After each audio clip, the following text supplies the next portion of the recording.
আসসালামু আলাইকুম। আজকে আমরা হাইপোথিসিস টেস্টিং নিয়ে আলোচনা করব। তো হাইপোথিসিস কি? Hypothesis is a testable truth. Hypothesis is a testable truth, অর্থাৎ যে সত্যটাকে প্রমাণ করার প্রয়োজন হয় বা পরীক্ষা করার প্রয়োজন হয়, যাচাই বাছাই করার প্রয়োজন হয়, সেটাকে আমরা বলি হাইপোথিসিস।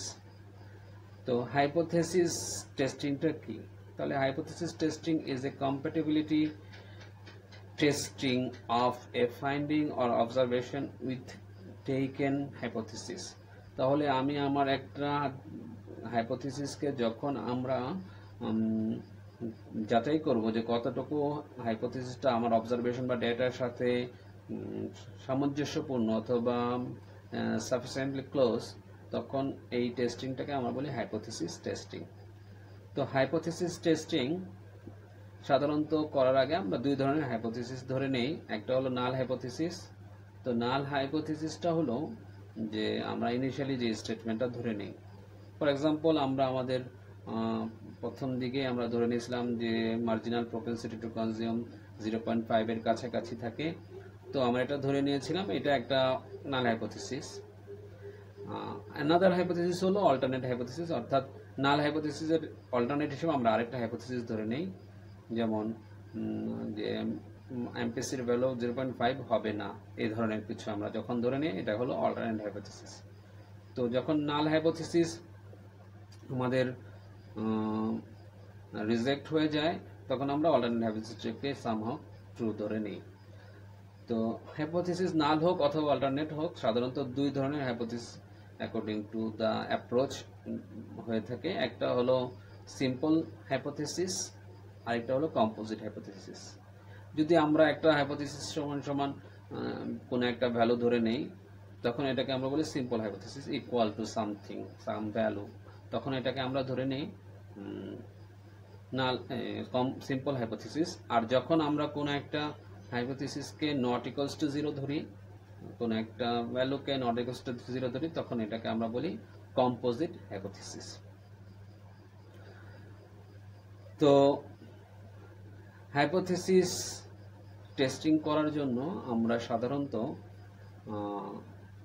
দুই ধরনের অ্যাপ্রোচ ব্যবহার করি। একটা হলো কনফিডেন্স ইন্টারভাল। আমরা লাস্ট ক্লাসে দেখেছিলাম যে আমরা কিভাবে বেটা 2 আর বেটা 2 এবং বেটা 1 এর কনফিডেন্স ইন্টারভাল ডিরাইভ করতে পারি, কনফিডেন্স ইন্টারভাল। আরেকটা হলো test of significance. Test of সিগনিফিক্যান্সের জন্য সাধারণত আমরা রিগ্রেশন মডেল অনুযায়ী এগুলা ব্যবহার করি। কখনো টি টেস্ট, কখনো অ্যাপ টেস্ট, কখনো কাই স্কোয়ার ভ্যালু, এগুলো দিয়ে আমরা আসলে টেস্ট অফ সিগনিফিক্যান্সটাকে দেখি। তো হাইপোথিসিস টেস্টিং এর প্রসিডিউরগুলো নিয়ে আমরা এখন আলোচনা করব। টেস্টিং হলো, হাইপোথিসিস হলো এ টেস্টেবল ট্রুথ। হাইপোথিসিস আমরা যদি ডিফাইন করি, তাহলে আমরা এভাবে লিখতে পারি এ টেস্টেবল ট্রুথ। হাইপোথিসিস টেস্টিং, এটাকে আমরা ডিফাইন করতে পারি test of compatibility of A finding with stated hypothesis, অথবা এটা আমরা বলতে পারি যে how A finding is compatible with a hypothesis, or how a finding is necessarily close with a hypothesis। তাহলে এটাকে বলে হাইপোথিসিস টেস্টিং। হাইপোথিসিস টেস্টিং করতে গিয়ে আমরা দুই ধরনের হাইপোথিসিস অ্যাজিউম করি। একটা হলো নাল হাইপোথিসিস, দেখতেই পাচ্ছেন, এটাকে আমরা H0 দ্বারা ডিনোট করি। H0 নাল হাইপোথিসিস, এটাকে আমরা বলি নাল হাইপোথিসিস। H0 মিন হলো নাল হাইপোথিসিস, আর আমরা অল্টারনেট হাইপোথিসিস হিসেবে H1 কে ধরি। আর যদি নাল অল্টারনেট হাইপোথিসিস সমান আমরা কোনো ভ্যালু ধরি, অল্টারনেট হাইপোথিসিস সমান ইকুয়াল ধরে কোনো ভ্যালু ধরি, সেই হাইপোথিসিসকে আমরা বলি সিম্পল হাইপোথিসিস। আর যদি H1 কে আমরা not equals to any value ধরি, সেটাকে আমরা বলি কম্পোজিট। তাহলে সমান কোনো ভ্যালু প্রিজাম করা হলে কোনো হাইপোথিসিসের ক্ষেত্রে সেটাকে বলা হয় সিম্পল। আর যদি নট ইকুয়ালস টু বা অসমান বা নট ইকুয়ালস টু ধরা হয়, সেটাকে আমরা বলি কম্পোজিট হাইপোথিসিস। টেস্টিং এর ক্ষেত্রে আমরা দুই ধরনের টেস্টিং ফেস করি।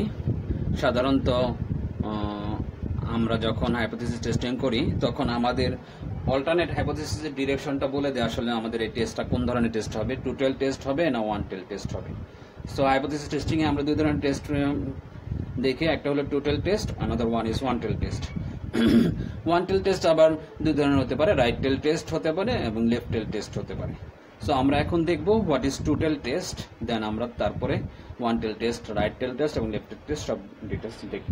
টু টেল টেস্ট বলতে আমরা বুঝি যে যদি কোনো টেস্টের ক্ষেত্রে আমরা হাইপোথিসিস টেস্টিং এর ক্ষেত্রে নাল হাইপোথিসিসকে আমরা সিম্পল হিসেবে পাই বা ধরি, কিন্তু অল্টারনেটিভ হাইপোথিসিসকে আমরা কম্পোজিট হিসেবে ধরি, সেক্ষেত্রে এটাকে বলা হয় টু টেল টেস্ট।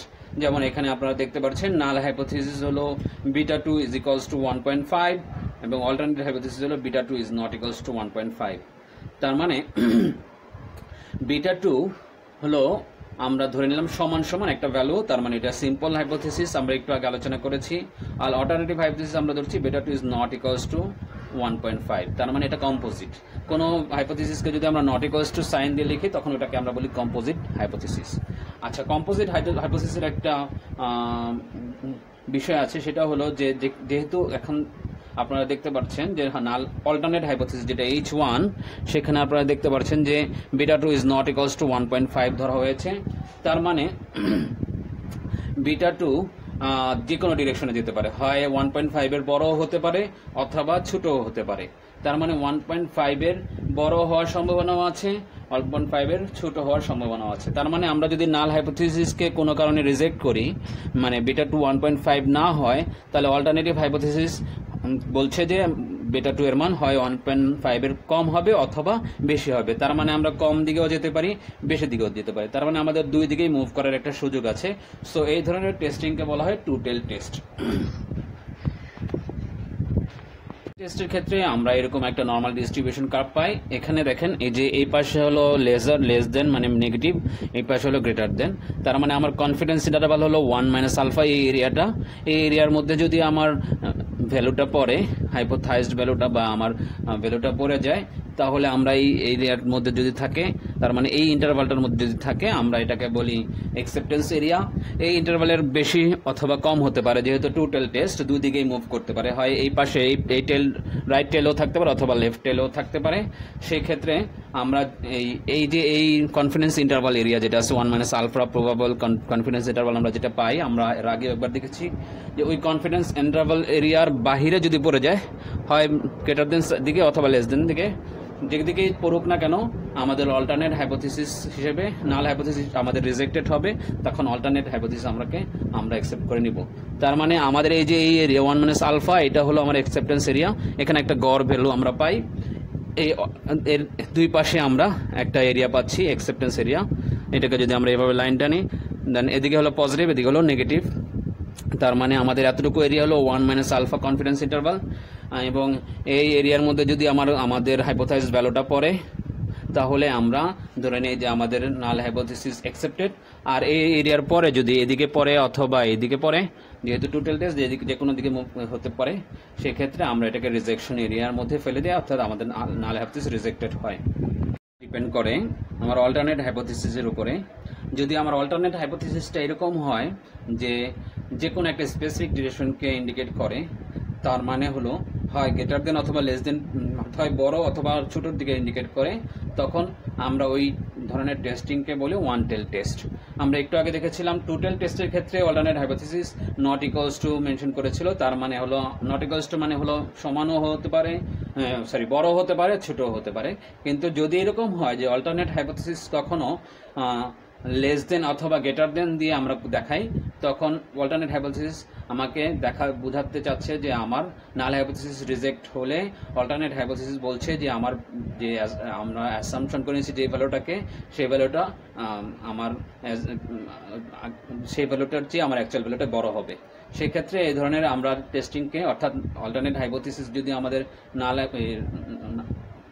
হাইপোথিসিসকে রিজেক্ট হওয়ার পরে গ্রেটার দেন অথবা লেস দেন দিকে ইন্ডিকেট করে, তখন এই ধরনের হাইপোথিসিসকে আমরা বলছি ওয়ান টেল টেস্ট।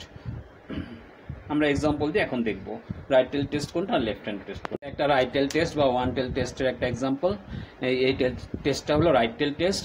এই ক্ষেত্রে আমরা দেখতে পাচ্ছি যে নাল হাইপোথিসিস আমাদের হলো β2 ইজ লেস অর ইকুয়াল 1.5। তার মানে আমার β2 এর মান 1.5 এর সমান অথবা ছোট হতে পারে। আর অল্টারনেট হাইপোথিসিস বলছে যে নাল হাইপোথিসিস যদি রিজেক্ট হয়, তার মানে আমার β2 এর মান 1.5 এর চেয়ে বড় হবে। তার মানে আমার ওই β2 লেস অর ইকুয়াল 1.5 কেটে যাচ্ছে, অল্টারনেট হাইপোথিসিস বলছে যে বেটা 2 এর মান আমার 1.5 এর চেয়ে বড় হবে, তার মানে সমান হবে না, ছোট হবে না, বরং 1.5 এর চেয়ে বড় হবে। তার মানে এখানে আমরা দেখতে পাচ্ছি বেটা 2 একটা স্পেসিফিক ভ্যালুকে ইন্ডিকেট করছে, সেটা হলো 1.5।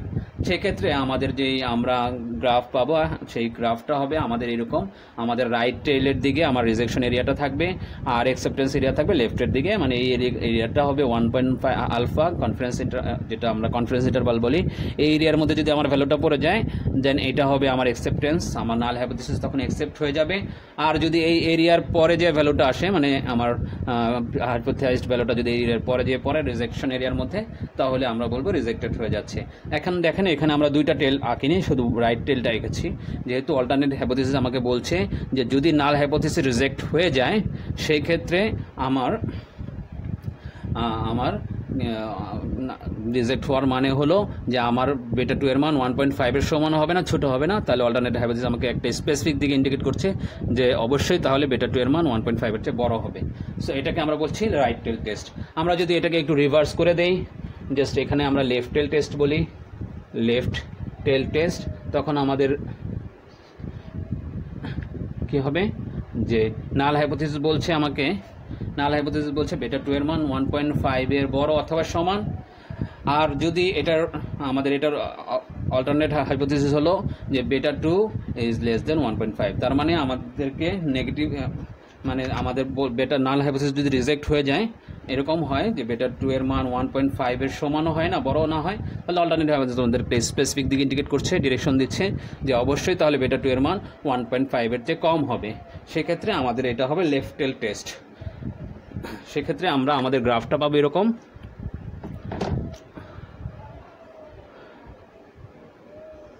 আমাদের রিজেকশন এরিয়াটা লেফটের দিকে থাকবে আর এদিকে থাকবে অ্যাকসেপ্টেন্স এরিয়া, এটা থাকবে অ্যাকসেপ্টেন্স এরিয়া 1.5 আলফা, আর রিজেকশন এরিয়াটা আমাদের এদিকে থাকবে লেফটের দিকে। সো এটাকে আমরা বলছি লেফট টেল টেস্ট। তাহলে আমরা অল্টারনেট হাইপোথিসিসের ডিরেকশনটা দেখে বুঝবো যে আসলে এটা আমার রাইট টেল টেস্ট না লেফট টেল টেস্ট। টেস্টিংয়ের একটা ইলাস্ট্রেটিভ এক্সাম্পল আমরা দেখব। এখানে দেখেন আমাদের কিছু মান দেওয়া আছে এবং আপনাদেরও দেওয়া থাকবে, যখন আপনাদের কোনো টেস্ট করতে বলা হবে তখন এরকম কিছু মান দেওয়া থাকবে পরীক্ষায়। তো বেটা হেড 2 এর মান দেওয়া আছে 0.59, standard error of beta hat 2 এর মান দেওয়া আছে 0.0357, ডিগ্রিস অফ ফ্রিডম 8, আলফার মান দেওয়া আছে 5%। সো আলফার মান যেহেতু 5%, এখান থেকে আমরা 1 মাইনাস আলফার মান বের করে নিতে পারি। দেখেন 1 মাইনাস আলফার মান বের করে নেওয়া হলো 0.95, অর্থাৎ 1 মাইনাস 0.05 বাদ দিলে হয় 0.95। এখানে এখন আমাদের কাজ শুরু। আমরা প্রথমে হাইপোথিসিস একটা ধরলাম যে নাল হাইপোথিসিস হলো বেটা 2 ইজ 0.3, অল্টারনেট হাইপোথিসিস হলো বেটা 2 নট ইকুয়ালস টু 0.3। তার মানে এখানে আপনারা খুব ভালোভাবে দেখতে পাচ্ছেন এটা একটা টু টেল টেস্ট। কেন? কারণ অল্টারনেটিভ হাইপোথিসিস আমাদের দুই দিকে ডিরেক্ট করছে, হয় গেটারও হতে পারে, লেসও হতে পারে, অর্থাৎ বেটা 2 এর মান 0.3 চেয়ে বড়ও হতে পারে, ছোটও হতে পারে। কারণ হলো নট ইকুয়ালস টু দ্বারা আমরা এটাই বুঝি। যদি এরকম হতো যে বেটা 2 এর মান এরকম হতো গ্রেটার দেন 0.3 আর নাল হাইপোথিসিসের মান এরকম হতো, তাহলে এটা আমাদের হতো রাইট টেল টেস্ট। যেহেতু এখানে আমাদের নাল হাইপোথিসিস সিম্পল আর অল্টারনেট হাইপোথিসিস হলো কম্পোজিট, তার মানে নট ইকুয়ালস টু 0, তার মানে এখানে আমাদের দুই দিকে ডিরেক্ট করছে। সো এটা এক ধরনের একটা টু টেল টেস্ট। তো আমরা এখন আমাদের এই নাল হাইপোথিসিস কি অ্যাকসেপ্টেড এরিয়ার মধ্যে পড়ে না রিজেকশন হয়ে যায়, এটাই আমরা এখন টেস্ট করব। সলিউশনটা শুরু করে দিলাম। এখানে আপনারা দেখছেন যে আমরা এর আগেও একদিন কনফিডেন্স ইন্টারভাল ডিরাইভ করেছিলাম ফর বেটা 2, আজকে আমরা কনফিডেন্স ইন্টারভাল করব ফর বেটা হেড 2। আসলে আমাদের টেস্ট করার জন্য বেটা হেড 2 এর কনফিডেন্স ইন্টারভাল দরকার হয়, বেটা 2 এর কনফিডেন্স ইন্টারভাল আমরা আসলে ব্যবহার করি না। সো একই প্রসিডিওর আপনারা দেখেন, প্রথমে আমরা টি ভ্যালু দিয়ে শুরু করছি, কারণ টি ভ্যালুটাই হলো স্যাম্পল রিগ্রেশনের ক্ষেত্রে, এবং যেখানে স্যাম্পল সাইজ ছোট থাকে স্যাম্পল দিয়ে কাজ করতে হয়, সেক্ষেত্রে আমরা টি ভ্যালু দিয়ে কাজ করি। সুতরাং আমরা এখানে T alpha by 2 lesser equal T alpha by 2, এখানে মাইনাস এখানে প্লাস। সো এখানে আমরা টি এর ফর্মুলা জানি, টি আমরা আগেও করেছিলাম, T equals to beta hat 2 minus beta 2 divided by standard error of beta hat 2, আর এগুলো যা আছে তাই। এখন এই পাশে বেটা হেড 2 এখান থেকে দুই পাশে গুণ করে দিলাম, minus T alpha by 2 into beta hat 2 lesser equal beta 2 minus beta 2, যেহেতু এখানে গুণ করে দিয়েছে এটা চলে গেছে, আবার এখান থেকে এই পাশে গুণ করা যায়, তার মানে T alpha by 2 standard error of beta hat 2। একদম সহজভাবে তিনও সাইডকে আমরা standard error of beta hat 2 দিয়ে গুণ করলাম। ওকে, দেন এখানে আমরা দেখছেন যে এখানে বেটা হেড 2 মাইনাস বেটা 2, তো মাইনাস বেটা 2কে আমরা দুই পাশে সব পাশেই আমরা যদি মাইনাস বেটা হেড 2 দিয়ে মাইনাস বেটা আমরা যদি তিনও পাশকে বেটা 2 দিয়ে যোগ করি, তিনও পাশকে বেটা 2 দিয়ে যোগ করি, তাহলে এখানে বেটা 2 মাইনাস তো আগেই ছিল টি আলফা বাই 2 স্ট্যান্ডার্ড বেটা হেড 2 মাইনাস, এখানে বেটা 2 মাইনাস আছে, একটা প্লাস করলে মাইনাস প্লাসে কাটা যাবে, সুতরাং আমি দেখালাম না, সরাসরি বেটা 2 লিখে দিলাম। বেটা হেড 2 বেটা 2 তো প্লাস বেটা 2 এর সাথে কাটা যাচ্ছে, আর এখানে বেটা 2 প্লাস করলাম T alpha by 2 standard error of beta hat 2 যেভাবে ছিল সেভাবে আছে, সমান সমান কনফিডেন্স ইন্টারভাল তো আমরা 1 মাইনাস আলফা একটু আগে দেখেছিলাম যে 1 মাইনাস আলফা হলো 0.95। তাহলে আমাদের কনফিডেন্স ইন্টারভালটা এটা বের হচ্ছে probability beta 2 minus T alpha by 2 standard error beta 2 lesser equal beta hat 2 lesser equal beta 2 plus T alpha by 2 standard beta 2। এখানে যদি আমরা বেটা 2 মানগুলো বসাই দিই, আমরা বেটা 2 এর মান ধরছিলাম 0.3, এটা বসালাম। তারপর টি আলফা বাই 2 আমরা লাস্ট ক্লাসে যখন কনফিডেন্স ইন্টারভাল বের করি আমরা অ্যাপেন্ডিক্স D.2 থেকে 8 ডিগ্রিস অফ ফ্রিডমে এবং 0.025 প্রবাবিলিটিতে বের করেছিলাম, কারণ আলফা হলো 5% মানে 0.05, এটাকে 2 দিয়ে ভাগ করলে 0.025 হয়। তো ওই যে টেবিল D.2 অ্যাপেন্ডিক্সের D.2 টেবিল টি ডিস্ট্রিবিউশনের টেবিল থেকে আমরা এটা বের করে নিয়ে আসছি। T alpha by 2 with 8 degrees of ফ্রিডমে আমাদের ভ্যালু আসে 2.306। আর beta standard error of beta hat 2 আমরা প্রথমে দেখাইছি যে ধরে দেওয়া আছে 0.035। এগেইন আমরা এখানেও মানগুলো বসালাম, তো যোগ বিয়োগ গুণ করার পরে এখানে আমাদের আসে 0.217 বেটা হেড 2 তার মানে বেটা হেড 2 এর কনফিডেন্স ইন্টারভাল হলো 0.217 থেকে 0.38 পর্যন্ত। তাহলে বেটা 2 মান কনফিডেন্স ইন্টারভালের মান বেটা হেড 2 এর কনফিডেন্স ইন্টারভাল হলো 0.217 থেকে 0.38, এটা 95% কনফিডেন্স ইন্টারভালে। সো এখন আমরা এটা দেখব যে আমাদের অ্যাকচুয়াল বেটা হেড 2 এই ইন্টারভালের মধ্যে যদি পড়ে তাহলে অ্যাকসেপ্টেড হবে আমাদের নাল হাইপোথিসিস, আর অ্যাকচুয়াল বেটা হেড 2 যদি এই ইন্টারভালের মধ্যে না পড়ে তাহলে আমাদের নাল হাইপোথিসিস রিজেক্টেড হবে। আমরা জানি যে আমরা আমাদের প্রথমেই ম্যাথমেটিক্যাল সলিউশন শুরু করার আগে আমাদের অ্যাকচুয়াল বেটা 2 এর মান দেওয়া ছিল 0.59। সো এখন আপনারা দেখতে পাচ্ছেন 0.217 থেকে 0.38 এর যে কনফিডেন্স ইন্টারভাল, এটা বেটা 2 এর কনফিডেন্স ইন্টারভাল আমরা ডিরাইভ করলাম, সেই ইন্টারভালের মধ্যে অ্যাকচুয়ালটা পড়ছে না, অ্যাকচুয়ালটা হলো 0.59। তার মানে আমরা ক্লিয়ারলি বুঝতে পারছি যে আমাদের নাল হাইপোথিসিস রিজেক্ট হয়ে যাবে, যেহেতু আমাদের বেটা 2 অ্যাকচুয়াল বেটা হেড 2 এর মান বেটা হেড 2 এর কনফিডেন্স ইন্টারভালের মধ্যে পড়ছে না, তার মানে আমাদের নাল হাইপোথিসিস রিজেক্ট হয়ে যাবে। সো এটার জন্য আমরা গ্রাফটা দেখব, গ্রাফটা দেখলে আরও ক্লিয়ার। আমরা আমাদের কনফিডেন্স ইন্টারভালটা গ্রাফে নিয়ে আসলাম, যে আমাদের কনফিডেন্স ইন্টারভাল হলো 0.217 থেকে 0.38। এই যে 0.21 থেকে 0.38 এই এরিয়াটা হলো আমার অ্যাকসেপ্টেড এরিয়া, সাদা এরিয়াটা, সাদা এরিয়াটা। আর 0.21 এর যদি কম হয় তাহলে আমরা রিজেক্টেড এরিয়ার মধ্যে পড়ে যাব, আবার 0.38 এর যদি কম হয় তাহলে আমরা রিজেক্টেড এরিয়ার মধ্যে পড়ে যাব। আমাদের অ্যাকচুয়াল বেটা হেড 2 হলো 0.59, আমাদের অ্যাকচুয়াল বেটা হেড 2 কি 0.59। সো আপনারা দেখছেন যে আমাদের 0.217 থেকে 0.38 এর মধ্যে নাই, বরং এর বাইরে আছে, তার মানে 0.38 এর চেয়ে বেশি। তার মানে আমার অ্যাকচুয়াল বেটা হেড 2 হলো অ্যাকচুয়াল বেটা হেড 2 রিজেক্টেড এরিয়ার মধ্যে পড়ে গেছে 0.59, যেটা 0.38 এর চেয়ে বেশি রিজেক্টেড এরিয়ার মধ্যে পড়ে গেছে। সো আমরা বলতে পারি আমাদের নাল hypothesis H naught is rejected। So এটা একটা ওয়ে যে আমরা প্রথমে কনফিডেন্স ইন্টারভাল বের করে নিলাম, কনফিডেন্স ইন্টারভালের সাপেক্ষে আমরা দেখলাম যে আমাদের নাল হাইপোথিসিস অ্যাকসেপ্ট হলো না রিজেক্ট হলো। যদি নাল হাইপোথিসিস অ্যাকসেপ্ট অথবা নাল হাইপোথিসিস রিজেক্ট হয় তাহলে আমাদের অল্টারনেটিভ হাইপোথিসিসকে আমরা সাধারণভাবে ধরে নিই অ্যাকসেপ্টেড। এটি সবসময় সত্য এরকম না, তো আমাদের নাল হাইপোথিসিস রিজেক্ট, তার মানে নাল হাইপোথিসিস হলো আমরা যেটা ধরেছিলাম যে বেটা 2 ইজ ইকুয়ালস টু 0.3, আমাদের নাল হাইপোথিসিস ছিল বেটা 2 ইজ ইকুয়ালস টু 0.3, এটা কি হয়ে গেল আমাদের রিজেক্ট হয়ে গেল। এই নাল হাইপোথিসিসটা আমাদের রিজেক্ট হয়ে গেল। নাল হাইপোথিসিস ছিল বেটা 2 ইজ ইকুয়ালস টু 0.3, এই নাল হাইপোথিসিসটা আমাদের রিজেক্টেড হয়ে গেল। তার মানে অল্টারনেট হাইপোথিসিসটাকে আমরা নিয়ে নিচ্ছি যে আমাদের অল্টারনেট হাইপোথিসিস কি ছিল, বেটা 2 ইজ নট ইকুয়ালস টু 0.3 হয়। তাহলে বেটা 2 এর মান 0.3 কম হবে অথবা বেশি হবে, কিন্তু 0.3 হবে না। তাহলে একটা অ্যাপ্রোচ আমরা দেখলাম, আমরা শুরুতেই বলছিলাম যে দুইটা অ্যাপ্রোচ ব্যবহার করা হয়, একটা হলো কনফিডেন্স ইন্টারভাল অ্যাপ্রোচ আর একটা হলো টেস্ট অফ সিগনিফিকেন্স অ্যাপ্রোচ। দুই অ্যাপ্রোচই আমার হাইপোথিসিস রিজেক্ট হতে হবে। যদি প্রথম অ্যাপ্রোচে রিজেক্ট হয়, পরের অ্যাপ্রোচে অবশ্যই রিজেক্ট হবে। যদি প্রথম অ্যাপ্রোচে মানে কনফিডেন্স ইন্টারভাল অ্যাপ্রোচে অ্যাকসেপ্ট হয়, তাহলে টেস্ট অফ সিগনিফিকেন্স অ্যাপ্রোচেও অ্যাকসেপ্ট হতে হবে। সিগনিফিকেন্স অ্যাপ্রোচে আমাদের প্রথমে টি ভ্যালু ক্যালকুলেট করতে হবে, এটাকে আমরা বলছি টি ক্যালকুলেটেড। যেখানে আমরা দেখছি যে টি এর ফর্মুলাটা আমরা বসিয়ে দিলাম, টি সমান সমান বেটা hat 2 minus beta 2 standard error of beta hat 2। So বেটা হেড 2 এর ভ্যালু বসালাম 0.59, এটা দেওয়া ছিল। বেটা 2 এর মান আমরা ধরেছিলাম 0.3 এবং স্ট্যান্ডার্ড এরর বেটা হেড 2 এর মান দেওয়া আছে 0.035। আমরা যদি ক্যালকুলেট করি আমাদের ভ্যালু আসবে 5.8, আমাদের ভ্যালু আসবে 5.8। সো এটা আমাদের টি ক্যালকুলেটেড ভ্যালু। ভ্যালু বের করার পরে আমাদেরকে এই ভ্যালুটাকে টি টেবুলেটেড ভ্যালুর সাথে কম্পেয়ার করতে হবে। সো টি ক্রিটিক্যাল ভ্যালু বা টি টেবুলেটেড ভ্যালু, যেটা আমরা টেবিল D.2 থেকে নিয়ে আসছি, আমাদের ডিগ্রিজ অফ ফ্রিডম 8, আমাদের প্রবাবিলিটি হলো 0.025, এটাতে আমাদের টি আলফা বাই 2 ভ্যালু হলো 2.306। আমরা আগেও বের করছিলাম টেবিল থেকে 2.306। তাহলে আমাদের ফাইনাল ডিসিশন কী হবে, যদি টি ক্যালকুলেটেড ভ্যালু টি ক্রিটিক্যাল বা টেবুলেটেড ভ্যালুর চেয়ে বড় হয়, তাহলে আমাদের নাল হাইপোথিসিস আমরা রিজেক্ট করব।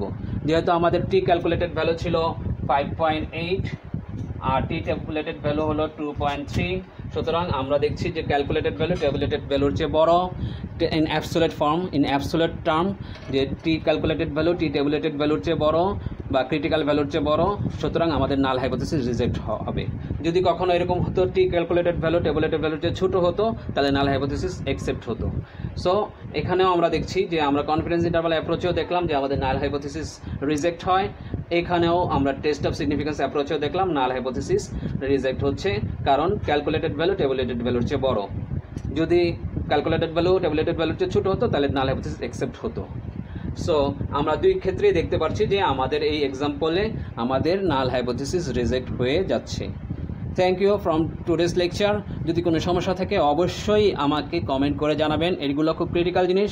আপনারা নিজেরাই একটা এক্সাম্পল সেট করে নিজেরা সলভ করার চেষ্টা করেন। আমি গ্রুপে অবশ্যই একটা এক্সাম্পল দিয়ে দিব, আপনারা এটা চেষ্টা করেন সলভ করার জন্য আর অ্যাসাইনমেন্ট হিসেবে জমা দিন। Thank you very much.